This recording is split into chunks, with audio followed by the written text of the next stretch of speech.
안녕하십니까. 자본시장연구원 금융산업실장 이호섭입니다. 귀한 자리에 초청해 주셔서 감사드립니다.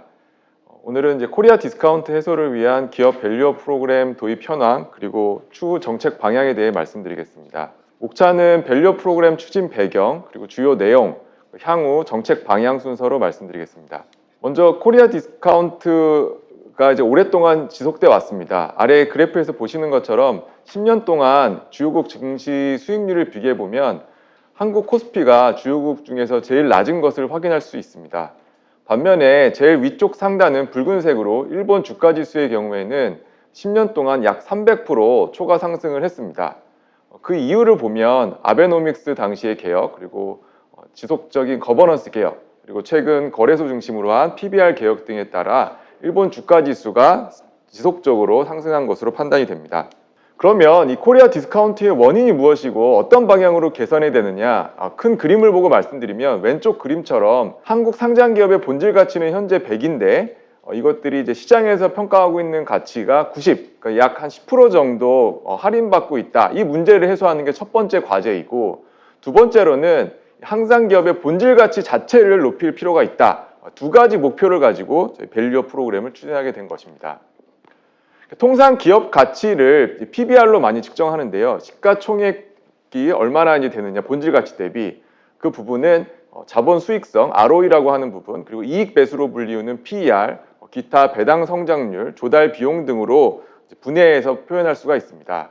실제 보면 왼쪽 그림처럼 이 한국의 PBR은 장부 가치 대비 시장에서 평가하고 있는 비율은 1 내외로 매우 이제 주요국보다 낮습니다. 그리고 기업의 이익 배수 또한 오른쪽에 PER을 보시면 주요국 대비 상대적으로 낮은 상황입니다. 다음으로 이제 그럼 그 이유가 무엇이냐 보면 가장 첫 번째 원인은 아마 ROE, 상장 기업들의 수익성이 부진하기 때문일 것입니다. 왼쪽 하단 그래프에서 보시는 것처럼 실제 상장 기업의 ROE가 주요국 대비 현저히 낮은 것을 확인할 수가 있습니다. 그리고 주주 환원도 다소 부족합니다. 한국을 보시면 오른쪽처럼 주요국 대비 이제 주주 환원율, 배당 수익률이라든지 아니면 자사주 소각 이런 부분들이 낮은 것으로 확인할 수 있습니다. 구체적으로 이제 배당 수익률도 주요국 대비 낮고 이익을 본 것 대비 얼마나 주주들에게 나눠주느냐, 배당 성향 역시 이제 오른쪽 표에서 보시는 것처럼 다소 낮은 수치를 기록하고 있습니다. 또 하나 이제 측면에서 보면 그 한국 증시가 이제 지표로 이렇게 부진한 것을 알 수 있는데요. 근본적으로는 기업의 수익성 둔화가 주된 원인으로 해석이 됩니다. 하단 그림은 미국의 상장 기업들의 수익과 그리고 한국 기업들의 수익을 비교한 것인데, 미국 상장 기업의 순이익 규모는 빠르게 증가하고 있는 것과 달리 한국 상장 기업들의 순이익은 다소 정체된 모습을 보실 수가 있습니다. 실제 이제 한국 그 증시가 2009년과 2024년도에 시가총액 상위 기업을 비교해 보면 삼성전자가 한 3, 4배 정도 증가하긴 했습니다만 상장 기업이 크게 바뀌지가 않았습니다. 그리고 섹터도 그대로 이제 유지하고 있는 반면에 미국 증시를 보면 2009년도에 시가총액 상위 기업들이 거의 대부분 바뀌었습니다. 살아남은 것들은 마이크로소프트와 애플이고 테크놀로지 혁신과 플랫폼 혁신을 주도하고 있는 기업들 중심으로 미국의 시가총액을 주도하고 있는 것을 확인할 수가 있습니다. 수익성, 성장성 못지않게 또 다른 코리아 디스카운트의 원인으로 꼽히는 것이 바로 미흡한 기업 지배구조로 꼽히고 있습니다. 주주 환원이라든지 소액주주의 보호 이런 것들을 종합적으로 반영한 평가를 보면 이게 한국이 기업 지배구조 순위가 5년 전에 9위였는데 여전히 8위, 9위권으로 기록하고 있는데, 반면에 일본 같은 경우에는 5년 전에 한국과 비슷한 8위권이었는데 최근에는 이제 2위로 주주 환원 그리고 이런 부분들이 개선이 돼서 기업 지배구조 순위가 큰 폭으로 개선이 되어 있습니다. 저희 연구원에서는 실증 데이터를 기반으로 해서 이제 상장기업 저평가의 원인을 계량적으로도 분석해 봤습니다. 계량적으로 분석을 해보면 수익성 둔화, 그리고 주주 환원이 좀 부족한 부분들, 그리고 기업 지배구조가 다소 열악한 부분, 그리고 기관 투자자 참여가 미흡한 부분, 이런 것들이 복합적으로 하나의 요인만 있는 것은 아니고 복합적인 요인 때문에 이제 한국 기업이 저평가받고 있다. 그래서 저희가 밸류업을 하기 위해서는 코리아 디스카운트도 해소하고 기업의 본질 가치를 높이는 노력을 위해서는 이러한 열악한 요인들을 모두 해소해야 된다라는 배경으로 기업 밸류업 프로그램이 추진되었습니다. 본격적으로 기업 밸류업 프로그램의 주요 내용을 말씀드리겠습니다. 기업 밸류업 프로그램은 크게 세 가지 축에서 상장 기업으로 하여금 자발적으로 기업 가치 제고를 하자, 그리고 투자자들도 보다 많은 이제 상장 기업의 모험 자본을 공급하는 쪽으로 노력을 하자. 그리고 거기 뒷받침하는 거래소, 기타 유관기관의 인프라 노력을 뒷받침하자라는 세 가지 축을 기반으로 해서 한국 증시의 재도약을 꿈꾸고 있습니다. 근데 이 밸류업 프로그램은 일본의 그 장기간에 걸친 기업가치 제고 노력을 참고했습니다. 일본은 최근에 그 일본 거래소 중심으로 개편한 PBR을 일정 수준 이상 높이겠다라는 가치인 PBR 개혁뿐만 아니라 10여 년 전부터 아베노믹스의 개혁, 세 가지 화살로 불리는 완화적 통화정책과 확대 재정정책, 구조개혁, 그리고 거래소와 금융청을 중심으로 한 거버넌스 개혁, 스튜어디십 코드라든지 기업 준칙, 거버넌스 준칙, 그리고 거래소의 시장구조 개편 이런 것들이 복합적으로 작용해서 장기간에 지속적으로 이루어졌습니다. 이거를 저희가 벤치마크에서 밸류업 프로그램에 담았다라고 볼 수가 있습니다. 저희가 그럼 기업 가치란 무엇이냐? 밸류업 프로그램에서는 수익성, 성장성, 기업 지배구조, 또 외부 시장 환경, 사회적 책임 이런 것들이 복합적으로 이루어져서 기업 가치가 결정되기 때문에 이것들을 중장기적으로 개선하는 노력이 필요하다라는 추진 방향으로 기업 밸류업 프로그램을 추진하게 되었습니다. 기업 밸류업 프로그램의 주요 내용은 크게 세 가지로 볼 수가 있습니다. 기업 자발적인 자율공시 유도, 그리고 그러한 기업들에게 인센티브를 주는 것, 그리고 투자자 기반을 확충하는 것입니다. 그래서 세부적으로 밸류업 공시, 인센티브, 투자자 기반 순서로 말씀을 드리겠습니다. 먼저 이 공시와 관련해서는 공시 대상이 누구냐, 코스피와 코스닥 상장 기업을 대상으로 자발적으로 기업 가치 제고를 노력하자라는 취지로 했고, 방법은 KRX 공시 시스템을 통해서 자발적으로 공시하는 것입니다.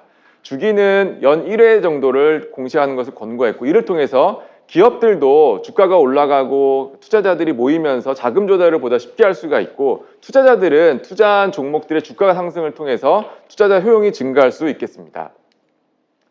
기업가치 제고, 이 한국 정부가 발표한 기업가치 제고의 큰 특징은 5가지로 꼽을 수가 있는데요. 기업 자발적으로 공시에 참여하는 것, 두 번째로는 과거 정보를 공시하는 게 아니라 미래의 기업가치 제고 중심으로 공시하라는 것, 그리고 종합성이라는 게 있습니다. 기존에도 했던 공시들을 모아서 기업가치 제고와 관련된 것들을 한 번에 일목요연하게 볼 수 있다는 것, 그리고 기업의 상황마다 그리고 성장 주기마다 다른 부분들을 선택과 집중을 할 수 있다고 하는 부분, 그리고 제일 중요한 부분이 이 기업가치 제고 계획은 이사회의 적극적인 참여를 권고하는 이 5가지 특징이 있습니다. 이 기업가치 제고 계획의 의의를 제가 표로 요약해서 말씀드리겠습니다. 먼저 상장 기업은 기업가치 제고 계획을 자율적으로 수행할지 말지를 결정할 수가 있습니다. 이때 6단계로 구성할 수가 있는데요. 기업의 기본 개요, 그다음에 현황 부분을 진단하고, 그다음에 개선해야 될 목표를 설정하고, 어떻게 계획을 수립하고 그걸 스스로 평가해보고 주기적으로 평가해보는 소통, 그리고 이제 주주들과 소통하는 이런 6단계로 이루어져 있는데요. 먼저 현황 진단을 보시면 오른쪽처럼 사업 현황, 그리고 재무지표, 그리고 비재무지표. 재무지표에는 통상 수익성과 자본 효율성, 성장성 이런 부분들로 구성이 되어 있고, 비재무지표로는 대표적으로 이제 기업 지배 구조를 개선하는 부분들이 담겨져 있습니다. 구체적으로 이를 현황을 통해서 목표를 설정할 수가 있습니다. 목표는 ROE를 지금은 예를 들면 5%인데 3년 동안에 높여서 10%까지 높이겠다. 그리고 비재무 목표는 기업 지배구조 점수가 대체로 낮은데 중장기적인 노력을 통해서 높이겠다. 이런 목표를 디테일하게 설정할 수가 있고, 그 목표에 맞는 그런 계획 수립을 이제 추진하게 됩니다. 통상 이제 자본과 자산을 재구성하는 전략을 기업 상황에 맞춰서 이제 공시하도록 권고하고 있고, 이렇게 공고된 내용을 투자자와 다양한 형태로 소통함으로써 기업 이제 가치 제고 계획을 이행하는 것을 목표로 하고 있습니다. 세부 내용들은 이제 디테일한 자료를 참고하시면 될 텐데요. 이 작성 주체는 기업 안에서 이제 IR 담당 부서라기보다는 이제 재무와 전략 담당 부서가 주로 하는 것을 권고하고 있고, 이사회의 적극적인 참여, 그리고 거래소를 통한 공시, 그리고 연 1회 공시를 권고하고 있습니다. 세부 내용은 이제 말씀드려서 보시면 이제 조금 스킵하고 제가 넘어가도록 하겠습니다. 6가지. 이 부분은 이미 정부가 발표한 바가 있기 때문에요. 가장 중요한 이 지표 선정 관련해서만 강조드릴 부분들은 크게 저희가 시장에서 보는 이 주가나 주가 수익 비율, 그리고 자본을 얼마나 효율적으로 사용하느냐, 수익성 지표, 그리고 주주 환원을 얼마나 잘하고 있느냐, 배당 성향, 배당 수익률, 얼마나 자사주를 매입하고 소각하느냐, 그리고 얼마나 성장성을 위해서 노력하느냐, R&D 투자 활동이나, 그다음에 중요한 부분들이 바로 비재무지표입니다. 기업 가치가 저평가되는 원인으로 한국은 열악한 기업 지배구조를 꼽고 있기 때문에 저희 이제 공식 가이드라인에서는 예를 들어서 모자 회사가 중복 상장됐던 부분을 해소하는 것, 그리고 대주주와 소액주주의 이해상충이 있는 부분을 해소하는 것, 그리고 감사인으로 하여금 독립적인 감사를 할 수 있도록 유도하는 것, 이러한 부분들을 반영하도록 권고했고, 더 나아가서 ESG 경영 차원에서 환경과 사회적 책임 부분도 적극적으로 공시할 것을 권고하고 있습니다. 세부 내용들은 공식 가이드라인을 참고하시면 될 것 같고요. 그렇게 해서 이제 저희가 그 기업 가치 제고의 공시 부분을 말씀드렸고, 다음으로는 이제 그 인센티브입니다. 이렇게 잘한 기업들에 대해서 8가지 인센티브를 주고 있는데요. 대표적으로 세제 인센티브, 그리고 또 상장할 때 여러 가지 비용 절감해 주는 부분, 그리고 주기적 지정 감사를 면제해 주는 그런 인센티브, 이런 각종 인센티브를 제시해 준 바가 있고요. 기업 자체에서도 법인세를 일정 부분 주주 환원을 높인 거에 대해서 법인세를 감면해 주고, 투자자에게도 또 배당소득 분리과세라는 이제 인센티브 세제 혜택을 준 것이 이번 밸류업 프로그램의 가장 큰 특징 중에 하나입니다. 다음으로 이제 세 번째 그 내용으로는 투자 인프라인데요. 이 밸류업이 우수한 기업들의 다양한 시장 참여자, 투자자로부터 이 밸류업 우수 기업에게 돈이 모이도록 하기 위해서 첫 번째로는 밸류업 지수를 만들고 곧 ETF 출시를 하기로 발표했습니다. 이때 밸류업 우수 기업 지수는 밸류업을 잘한 기업뿐만 아니라 잘할 것으로 예상되는 기업까지도 포함한다는 것이 특징적인 부분입니다. 그리고 더 나아가서 스튜어디십 코드를 저희가 전면 개정을 했습니다. 기업 밸류업 노력을 기관 투자자들이 직접 점검하고 동참하라는 취지에서 스튜어디십 코드를 개정을 하였고요. 그리고 기업들의 주요 투자 지표를 손쉽게 비교 공표할 수 있도록 하여서 피어 프레셔를 통해서 기업 가치 제고를 노력할 수 있도록 저희가 일정 부분 경쟁 부분, 시장 경제에 기반이 되는 피어 프레셔를 유도했다라는 부분이 특징적인 기업 밸류업 프로그램의 내용이라고 할 수 있겠습니다. 마지막으로는 이제 기업 밸류업 프로그램 성공을 위한 정책 방향에 대해서 말씀드리겠습니다. 저희가 이제 주가지수 5,000을 목표로 해서 예를 들어서 이제 향후에 이 밸류업 프로그램 성공하려면 첫 번째로는 밸류업 공시, 이 밸류업 노력에 다양한 기업들이 참여해야 된다라는 것이고요. 두 번째로는 여기에 더해서 상장 기업들이 기업 지배 구조를 적극적으로 개선해야 된다는 것. 그리고 정부는 상장 기업뿐만 아니라 이 자본시장의 활력을 위해서 일정 부분 유인 부합적인 세제 개선이 필요하다는 것. 네 번째로는 상장 유지 제도를 조금 더 혁신 기업들이 많이 들어오고 또 부진한 기업들은 퇴출하는 쪽으로 제도 개선을 해야 된다는 것. 중장기 기관 투자자 기반을 육성하는 것. 그리고 모험 자본, 스타트업 육성을 통해서 저희가 미래에 제2의 삼성전자가 될 수 있는 기업들을 많이 육성하는 이런 노력이 필요하다는 취지입니다. 각각에 대해서 세부 내용 위주로만 말씀드리겠습니다.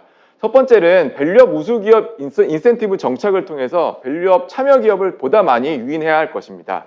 일본 거래소도 밸류업 우수 기업 공시 사례를 발표해서요. 밸류업 우수 기업들이 보다 많이 공시할 수 있도록 발표한 바가 있습니다. 우리도 이제 한국 정부도 밸류업 우수 기업에 대한 인센티브를 정착할 수 있도록 다양한 노력이 필요할 것이고요. 다음으로 이제 중요한 것이 이제 기업 지배 구조를 개선하는 겁니다. 이때는 대주주와 소액주주 간 이해상충이 있는 부분들을 최소화하는 부분들, 그리고 모자 회사가 중복 상장돼서 상장 기업 가치가 저평가되는 부분들을 해소하는 것, 그리고 이사회를 진짜 견제할 수 있도록 거수기 사회이사 제도 같은 부분들을 좀 개선하는 부분들, 그리고 소유 경영이 분산되어 있는 이런 소유 분산 기업들의 경우에는 독립 사회이사가 이사회 의장 역할을 적극적으로 하는 등의 참호 구축 문제를 해소하는 이런 식의 이제 기업 지배 구조 개선 노력이 필요하다는 것이고요. 세 번째 우리 과제는 세제를 개선하는 겁니다. 저희가 이제 한국 그 자본시장 세제는 좀 다른 나라와 다르게 거래세 비중이 상대적으로 매우 높습니다.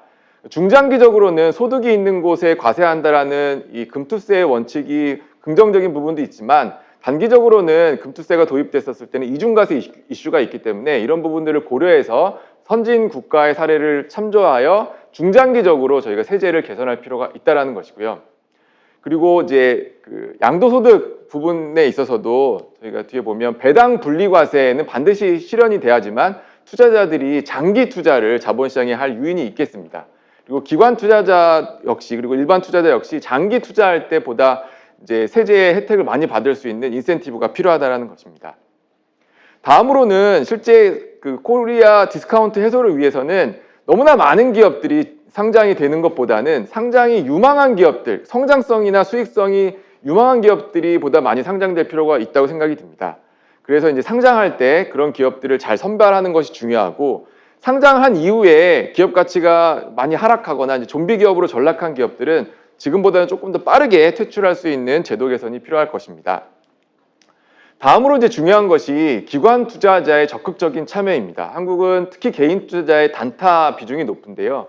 해외처럼 특히 이제 일본 GPIF가 장기간에 그 일본 국내 주식을 매입하고 적극적으로 의결권 행사를 하면서 기업 밸류업 프로그램에 동참한 바가 있습니다. 한국도 국민연금이나 기타 연기금들이 장기간에 걸쳐서 저희가 그 한국 증시에 투자할 수 있는 기반을 마련해 주는 것이 중요하고, 적극적으로 의결권 행사 그리고 공시를 하는 노력도 필요할 것입니다. 마지막으로는 이제 그 유망 벤처 기업을 육성하는 노력이 필요합니다. 그래야지만 저희가 그 기업들이 상장이 돼서 제2의 삼성전자가 되고 코스피 5천 이런 목표를 이제 달성할 것으로 생각이 듭니다. 그래서 잠재 성장률 제고를 위해서는 혁신 벤처 기업을 육성하는 것이 필요하고, 그리고 다수의 유니콘 기업을 발굴하고 신성장 산업을 육성하는 노력도 뒷받침되어야 할 것입니다. 이상으로 발표를 마치겠습니다. 경청해 주셔서 감사드립니다.